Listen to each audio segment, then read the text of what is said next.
La Terre. À notre connaissance, c'est la seule planète capable de nous accueillir. Un endroit magnifique. Pourtant, au fil des siècles, nous n'avons cessé de la maltraiter. Les humains n'ont pas toujours été tendres avec elle.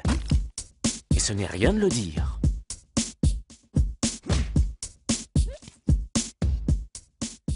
Serait-il allé si loin qu'aujourd'hui notre planète Terre soit chaos? Et dans ce cas, la question qui se pose est la suivante. Peut-elle être sauvée? Existe-t-il des personnes ici ou là qui tentent de la secourir? Et si ces personnes existent, qui sont-elles? Et où se trouvent-elles?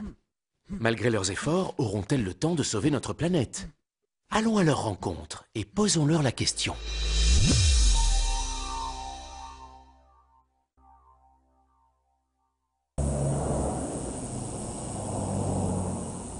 Les bâtiments consomment énormément d'énergie et produisent de grandes quantités de déchets.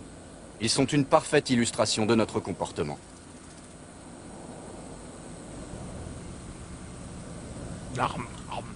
Consommer et jeter, consommer et jeter. On a envie de crier « Sortez-moi de là !» Et on se demande comment quitter ce cercle vicieux.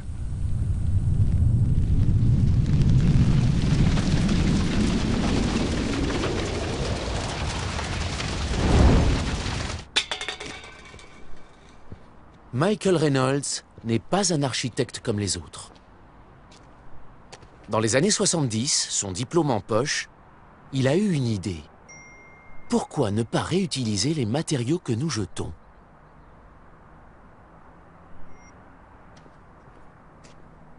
La première fois que j'ai dit à un ingénieur que je voulais construire une maison en canettes de bière, j'étais très enthousiaste.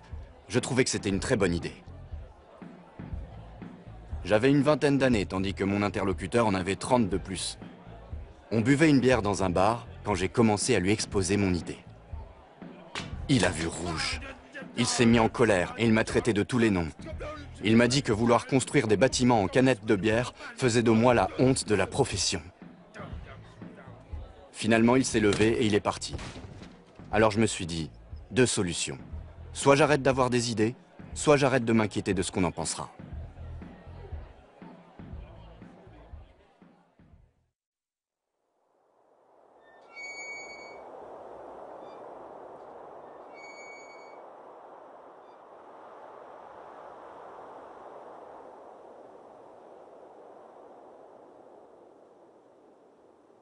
Non, nous ne sommes ni sur Mars, ni dans un décor de la guerre des étoiles. Nous sommes aux États-Unis, à Taos, au Nouveau-Mexique. Cette ville n'est qu'à 4 heures de route de la célèbre zone 51 où se serait écrasé un engin extraterrestre. Mais je peux vous assurer que ces bâtiments ne sont pas tombés du ciel. 40 ans ont passé depuis la fameuse rencontre entre Michael et son collègue plus âgé. Ça ne s'était pas très bien passé, mais Michael ne s'était pas découragé pour autant. Il a suivi sa propre voie et a continué à se poser des questions. Si les maisons pouvaient créer leur propre énergie, si elles pouvaient recueillir elles-mêmes leur eau, et si on pouvait faire pousser de la nourriture dans son salon, en quoi cela changerait-il le monde dans lequel nous vivons? Michael, comment expliqueriez-vous le concept de ces bâtiments à quelqu'un qui les découvre? En fait, une maison, tout le monde sait ce que c'est.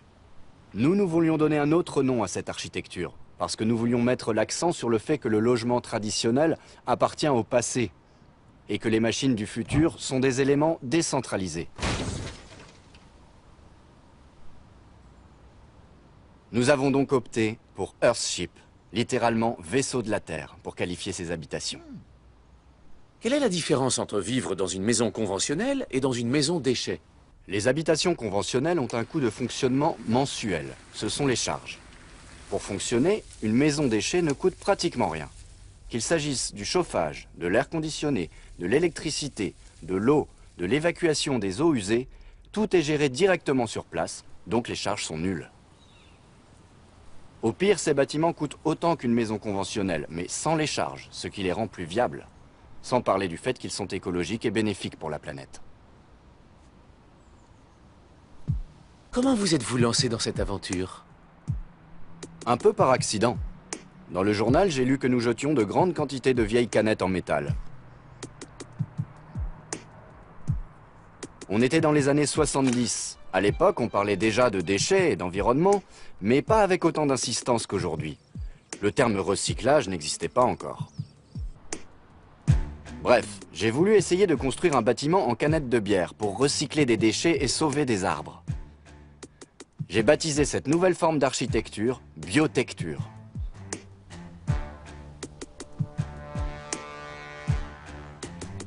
J'y ai ajouté la production d'énergie solaire et éolienne, ainsi que le chauffage et l'air conditionné par masse thermique et la collecte d'eau de pluie.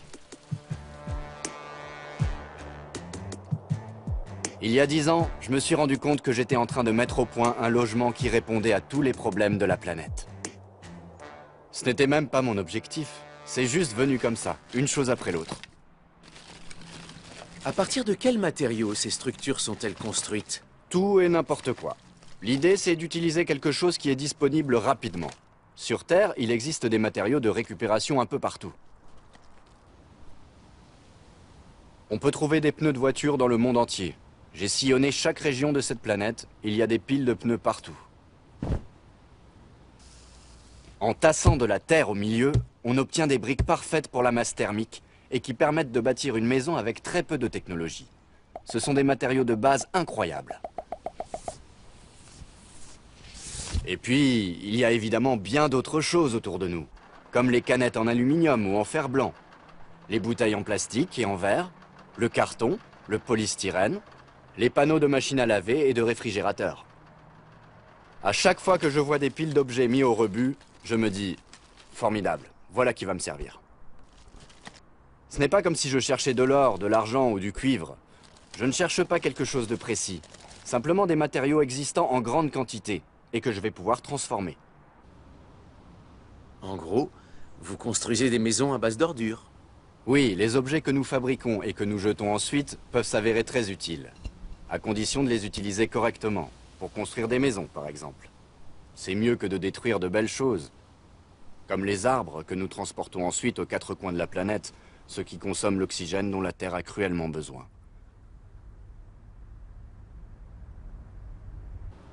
J'entends beaucoup de gens dire que c'est une bonne idée et qu'il faut continuer dans ce sens. Et puis il y en a d'autres qui me traitent de fou de vouloir bâtir une maison avec des déchets. Mais les déchets sont très utiles au contraire. Regardez les feuilles qui tombent de cet arbre. Pour nous, ce ne sont que des déchets qui ne servent à rien. Mais pour la nature, ces feuilles contribuent à la régénérescence des sols. En effet, depuis toujours, la nature pratique systématiquement le recyclage de tout ce qui la compose. Et les humains auraient tout intérêt à suivre cet exemple. Si nous nous décidions à adopter le même principe qu'elle, on s'en porterait que mieux. Pouvez-vous nous montrer les différentes étapes de la construction? Si on voulait construire une maison déchet ici, on placerait un pneu sur le sol, on prendrait de la terre pour en mettre au milieu. On la tasserait bien et on obtiendrait notre première brique. C'est comme ça qu'on commence un bâtiment. Les murs intérieurs non porteurs sont fabriqués à base de bouteilles et de canettes, disposées comme des briques. Puis on ajoute des poutrelles en béton et des poutres en bois pour les charpentes, ou quoi que ce soit d'autre qui fera l'affaire. On se rapproche d'un savoir-faire plus conventionnel pour parachever le bâtiment.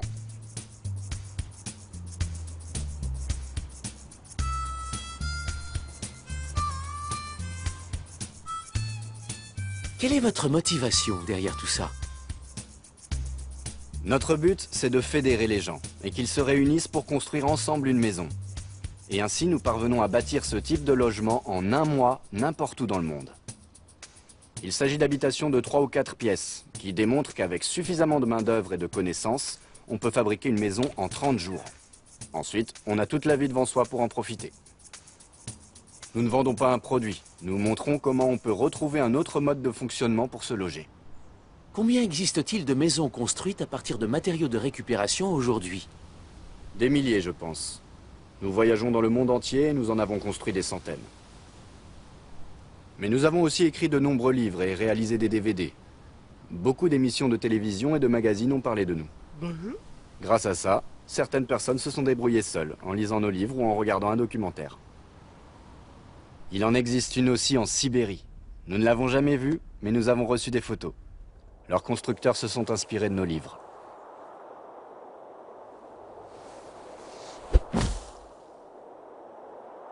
Quel genre de monde aimeriez-vous créer? En fermant les yeux, je vois le monde que j'imagine. Chaque homme, chaque femme, chaque enfant de cette planète a le droit d'avoir un toit, de l'eau, de la nourriture et des installations sanitaires. Ça, c'est un droit inaliénable. En dehors de ça, chacun peut jouer le jeu qu'il souhaite, que ce soit celui du monopole, de la démocratie, de la religion ou que sais-je encore. On choisit un jeu sur l'étagère, on joue et on perd. Sa télé, par exemple. Mais on n'a pas perdu sa maison ou sa capacité à nourrir ses enfants. Chaque homme, chaque femme, chaque enfant devrait disposer de ce niveau de sécurité sur cette planète. C'est un droit que je qualifierais de divin, et j'estime qu'il leur a été enlevé. Je vois ça comme un dragon. Les anciennes légendes sur les dragons me parlent, parce que dans notre monde actuel, il y en a, et ils doivent être éliminés. Ils sont énormes et ils crachent du feu. Vous gardez espoir. C'est un peu comme si on était à bord d'un avion et qu'on se retrouvait en panne de kérosène. On serait obligé de jeter des choses par-dessus bord. Et si on en jetait suffisamment, on pourrait sans doute planer jusqu'à un endroit où atterrir en toute sécurité. Je pense que nous sommes dans ce genre de situation. Je jette tout par-dessus bord et ensuite je vais me laisser planer. Parce que c'est toujours mieux que de mourir.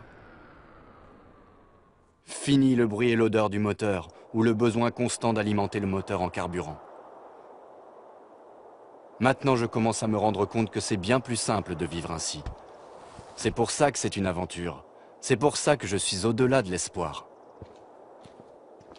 J'ai hâte de découvrir toute la magie que recèle l'avenir. Cet avenir qui finira par nous libérer des contraintes que nous avons créées. C'est la meilleure définition du monde dans lequel nous vivons. Combien d'entre nous savent d'où vient l'eau quand nous ouvrons le robinet? Ou d'où vient l'électricité quand nous allumons la lumière? Bien peu. Y a-t-il une connexion entre le fait de connaître les origines des choses et le respect qu'on leur porte? Michael semble le croire. Il a consacré sa vie à nous proposer une alternative, un moyen de construire et de vivre durablement. Il a voulu faire comprendre aux gens que les ressources de cette planète sont limitées et que nous devons les utiliser avec modération. Mais ce n'est pas tout. Notre liberté grandit lorsqu'on ne dépend de personne. Et ça, ce n'est pas rien.